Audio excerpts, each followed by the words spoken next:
Okay, so we're ready now to make more apples.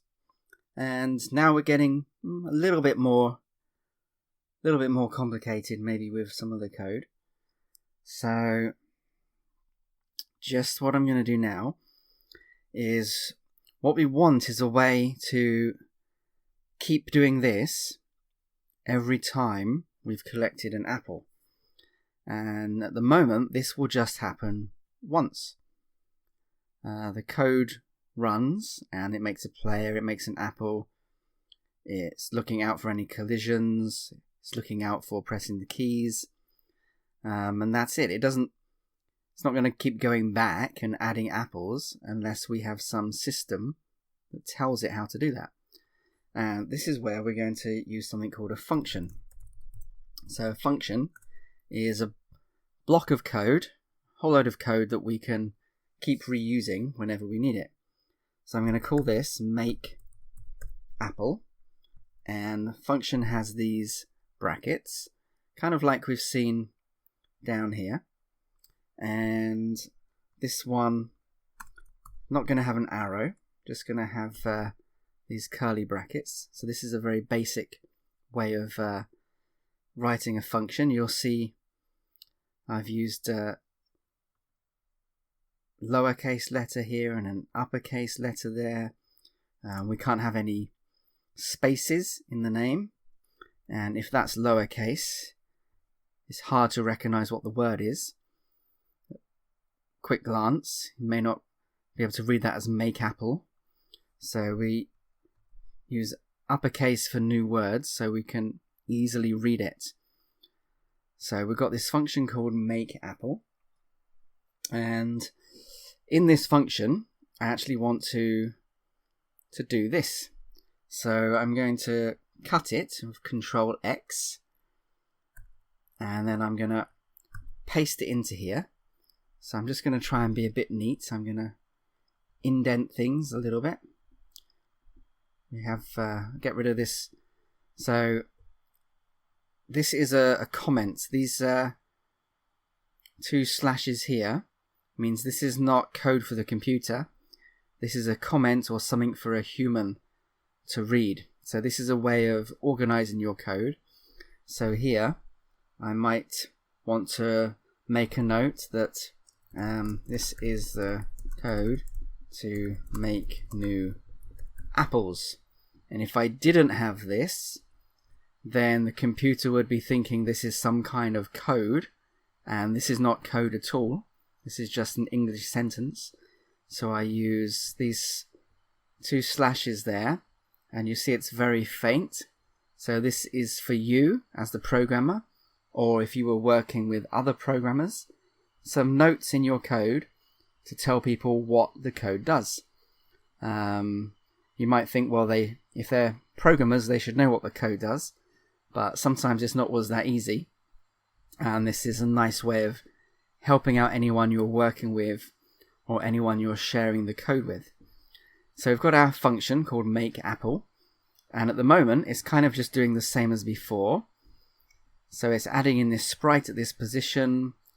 It's got area so that it knows if it's touching another sprite. It's got the label. And now I'm just going to reload. So I'm going to Control S, and let's have a look. And now we see, oh, there's no apple.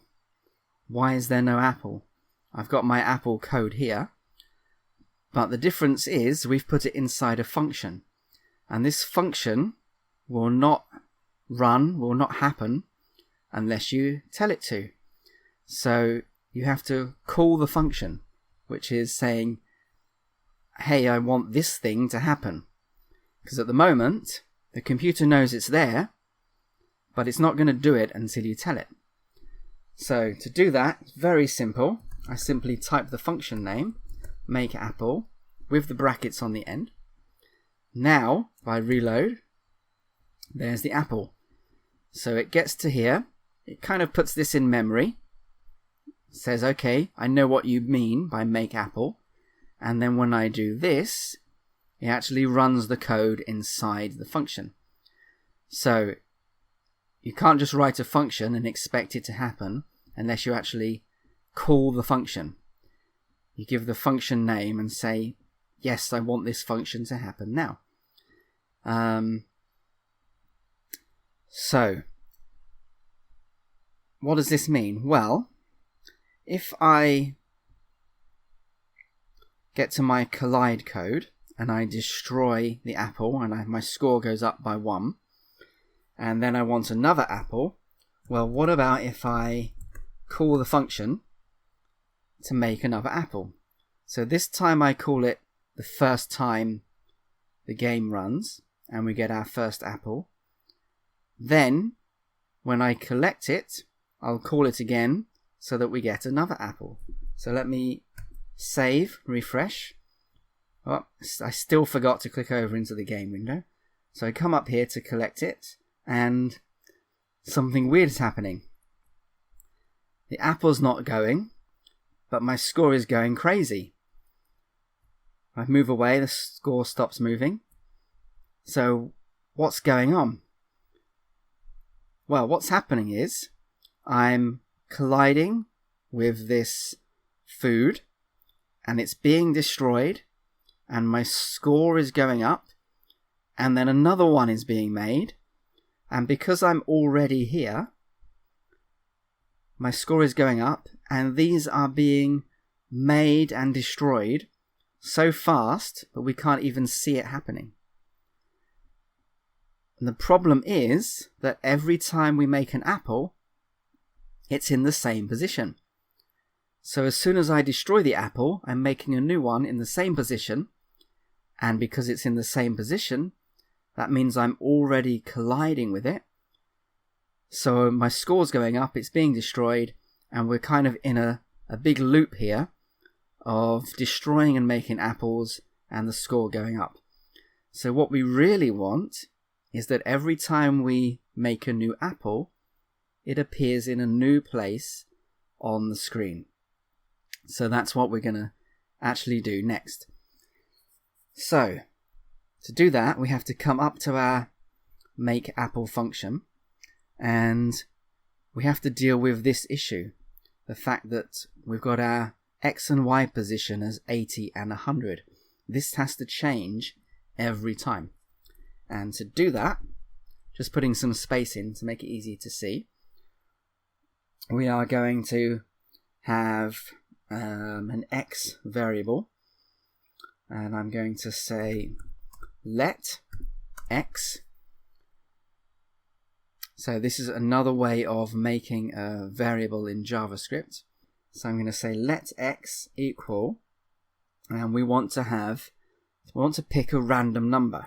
And to do that, we can use this code, rand for random, and then we want to get a number between two numbers.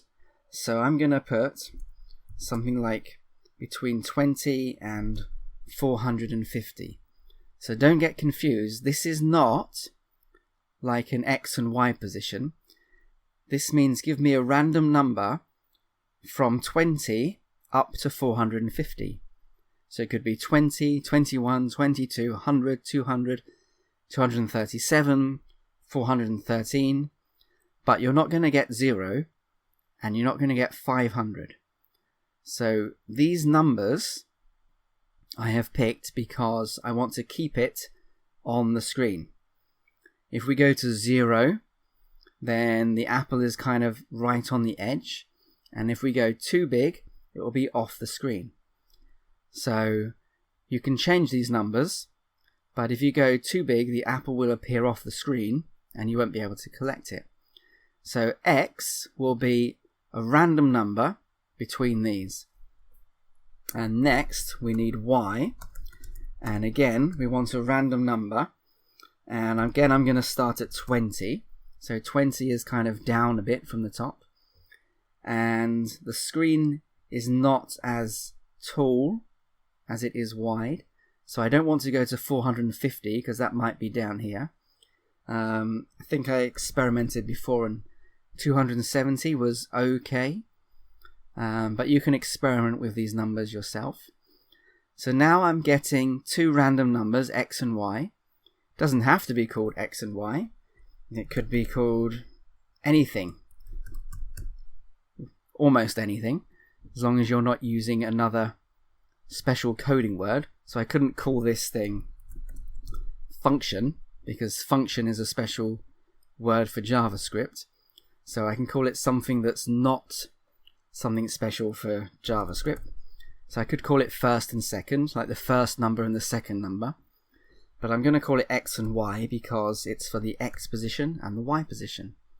And then down here, instead of 80, I'm going to use my random number from X and my random number from Y. So every time we make an apple, we get 2 new random numbers, which we use in the position. So this should mean that the apple appears in a different position every time.